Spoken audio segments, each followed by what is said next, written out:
शादी के 3 साल हुए थे और एक दिन पत्नी के मन में ख्याल आया, क्या होगा अगर मैं अपने पति को छोड़कर चली जाऊं? पति का रिएक्शन क्या होगा, फिर वह क्या करेगा?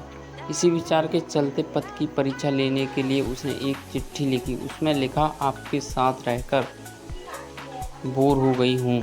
मुझे अब इस गृहस्थी से कोई लगाव नहीं है। मैं तुम्हारे साथ एक पल भी नहीं रख सकती, इसलिए मैं तुम्हें और इस घर को छोड़कर जा रही हूँ। उसने वो चिट्ठी टेबल पर रखी और खुद बेड के नीचे जाकर छुप गई। थोड़ी देर बाद पति ऑफिस से घर लौट आया। उसे घर में अपनी पत्नी कहीं नहीं दिखी।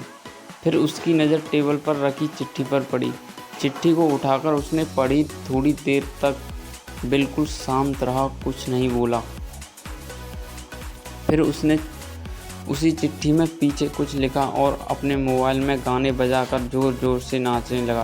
फिर उसने अपने कपड़े बदले और अपनी एक फ्रेंड को फ़ोन लगाया और कहने लगा, मैं आज आज़ाद हो गया हूँ। मेरी बीवी को आखिरकार ये एहसास हो गया कि वह मेरे काबिल नहीं है, इसलिए वह खुद ही मुझे छोड़कर हमेशा के लिए चली गई है और मैं अब आज़ाद हो गया हूँ।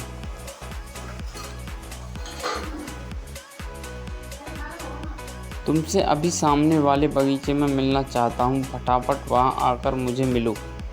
ऐसा कहकर पति घर के बाहर निकल गया।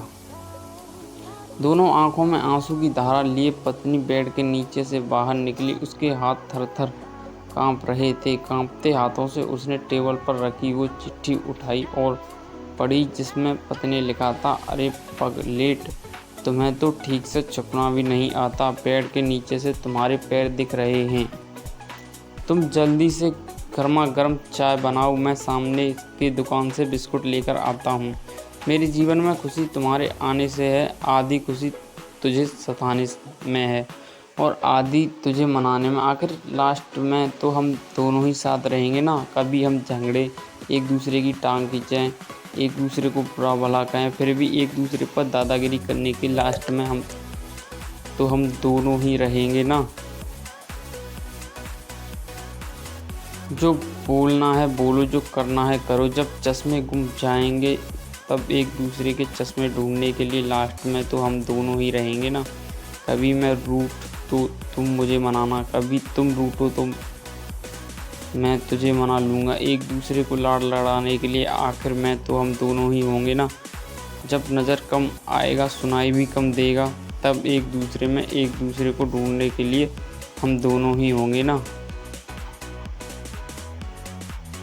मेरी रिपोर्ट तो बिल्कुल क्लियर है, आई एम ऑल राइट बोलकर एक दूसरे को चिढ़ाने के लिए आखिर तो हम दोनों ही होंगे ना।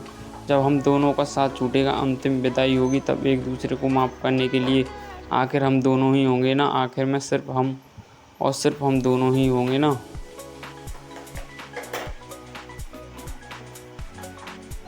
दोस्तों, कहानी ख़त्म होते होते बीवी का रो रो कर बुरा हाल हो गया। उसे पता चल गया कि उसका पति उससे कितना ज़्यादा प्यार करता है। आप भी सच सच बताना, क्या इस कहानी को पढ़ते पढ़ते आपकी आंखों में भी पानी आया या नहीं?